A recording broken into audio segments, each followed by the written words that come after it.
दोस्तों, आपका हमारे चैनल टेक टॉक में फिर से एक बार स्वागत है। दोस्तों, आज की इस वीडियो में हम जानेंगे आईपीसी की धारा 323 क्या है और आईपीसी की धारा 323 के अंतर्गत किस तरह से कानून में प्रावधान है। फ्रेंड, जैसे कि आप यहाँ पे देख रहे हैं, हम आज आईपीसी के सेक्शन 323 के बारे में आपको बताने वाले हैं। फ्रेंड, इस वीडियो को लास्ट तक ज़रूर देखें और आप यहाँ पे आईपीसी की धारा 323 के बारे में संपूर्ण जानकारी आपको यहाँ पे मिलेगी और इससे संबंधित आपको यहाँ पे हम बताएंगे कि आपको इसमें ज़मानत किस तरह से मिलती है और इसकी जो है किस तरह का प्रावधान दिया गया है इससे संबंधित केसों में। फ्रेंड, यहाँ पे हम सबसे पहले जान लेते हैं कि सेक्शन 323 आईपीसी क्या है और क्या कहता है। तो फ्रेंड, धारा 323 आईपीसी द्वारा भारतीय दंड संहिता कहती है कि अगर आप किसी व्यक्ति को जानबूझकर कोई चोट पहुंचाते हैं तो आपको 1 साल तक की सज़ा हो सकती है या फिर 1000 रुपये का जुर्माना भी लगाया जा सकता है।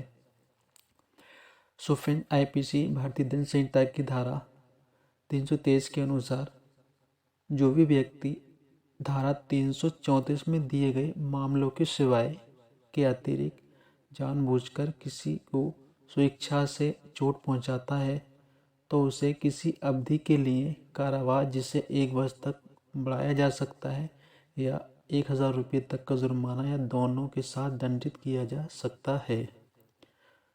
फ्रेंड, यहाँ पे आईपीसी की धारा 323 में बड़े अपराध के विषय में हम यहाँ पे जान लेते हैं। जैसे कि हमने ऊपर वर्णन किया है कि ये धारा किस अपराध के लिए बताती है, तो आइए इसको संक्षेप में देखते हैं। धारा 323 को इसमें जानबूझकर स्वेच्छा से किसी को चोट पहुंचाना, यूँ कहें कि इसमें साधारण मारपीट करना, झगड़ा, किसी की पिटाई करना, ये अपराध बड़े हैं। इसमें सज़ा 1 वर्ष का कारावास या 1000 रुपये जुर्माना या दोनों हो सकता है। आपको बताते चलें कि ये एक जमानती असंज्ञेय अपराध है और साथ ही साथ ये किसी भी न्यायाधीश द्वारा सुनने योग्य है। ये अपराध पीड़ित चोटिल व्यक्ति द्वारा समझौता करने के लिए भी योग्य है। जानबूझकर इस तरह आप जान गए होंगे कि जानबूझकर या स्वेच्छा से किसी के साथ मारपीट किए जाने पर आईपीसी का कौन सा सेक्शन अप्लाई होता है। फ्रेंड्स, यहाँ पर हम बता दें आपको, यहाँ पर जो चोट से अभिप्राय है वह एक मामूली चोट से है, ना कि किसी गहरी या जानलेवा चोट से, जैसे कि किसी का हाथ वगैरह काट देना आदि से यहाँ पे अभिप्राय नहीं है। फ्रेंड, इसमें अगर आप इस प्रकार के किसी भी तरह के केस में दोषी पाए जाते हैं फ्रेंड, यहाँ पे आपको 1 साल तक की सज़ा हो सकती है या फिर आपको 1000 रुपये का जुर्माना या फिर आपको 1 साल की सज़ा और 1000 रुपये का जुर्माना या दोनों भी हो सकते हैं। फ्रेंड्स, हम बात करें कि इस केस में आपको जमानत कैसे मिलती है। फ्रेंड, आईपीसी की धारा 323 में जमानत का क्या प्रावधान है, तो आइए जानते हैं कि इस जमानत में इस प्रकार की धारा में आपको जमानत के लिए क्या प्रावधान बताए गए हैं। तो यहाँ हम देखेंगे कि इसमें स्वेच्छा से चोट पहुंचाने का अपराध एक असंज्ञेय अपराध है, जिसका अर्थ होता है कि अगर किसी व्यक्ति ने इस धारा के अंतर्गत कोई अपराध किया है तो पुलिस ऐसे व्यक्ति को बिना वारंट के गिरफ्तार नहीं कर सकती है और साथ ही इस प्रकार की जो अपराध की प्रकृति होती है वे जमानती होती है। अकॉर्डिंग टू 323 आईपीसी का मामला है ये, और ये एक बेलेबल मामला है। बेलेबल मामले का अर्थ होता है कि यहाँ पे आपको जमानत मिल जाएगी और जमानत आपका अधिकार है और आपको मजिस्ट्रेट साहब बेल देने से इनकार नहीं कर सकते हैं। फ्रेंड, आप चाहें तो ये जमानत डायरेक्ट किसी पुलिस स्टेशन से जो भी आपके नियरेस्ट हो वहाँ से आप ले सकते हैं या फिर आप चाहें तो ये जो भी आपका नियरेस्ट मजिस्ट्रेट या कचहरी रहती है आप वहाँ से इसकी ज़मानत ले सकते हैं।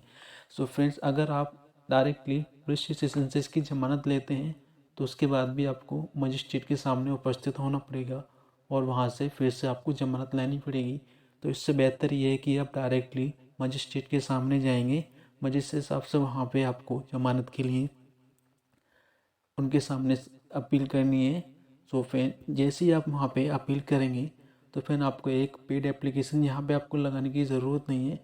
सिर्फ आपको वहाँ पे एक रुपये के लिए डिमांड करनी है, और वहाँ के जो मजिस्ट्रेट साहब होंगे आपको जो बेल ऑर्डर होगा वो आपको देंगे। और उसके साथ फिर यहाँ पे आपको एक सर्टेन अमाउंट को, जो कि एक आपको यहाँ पे मुचलका जमा करना होगा, जिसमें मजिस्ट्रेट जो चाहे, जिसमें 10,000 रुपये, 20,000 या 50,000, जो भी मजिस्ट्रेट साहब सेट करेंगे उतने ही रुपये के आपको जमानत के लिए एक बिल मोड में कोर्ट में सबमिट करना होगा। जैसे ही आपका ये अप्रूवल मिल जाएगा आपको इससे, उसके बाद आपको जो है मजिस्ट्रेट साहब के द्वारा जमानत दे दी जाएगी। सो फ्रेंड, जैसे ही आपकी इसमें जमानत हो जाती है, जो आप जमानती देते हैं, उसके बाद आपकी जो अगली डेट रहेगी, आपको उस डेट की फिर जो भी तारीख रहेगी उसकी प्रत्येक तारीख पर आपको यहाँ पे आना होगा, और जो भी इस केस में कार्रवाई होगी उसमें आपको अपनी भागीदारी देनी होगी, और धीरे धीरे ये आपका केस अंतिम निर्णय पे पहुँच जाएगा। सो फ्रेंड, इस तरह से आप आईपीसी की धारा 323 की पूरी प्रक्रिया को समझ गए होंगे। सो फ्रेंड्स, आई होप आपको ये वीडियो अच्छी लगी होगी।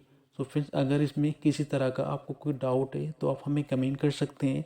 So friend, thank for watching.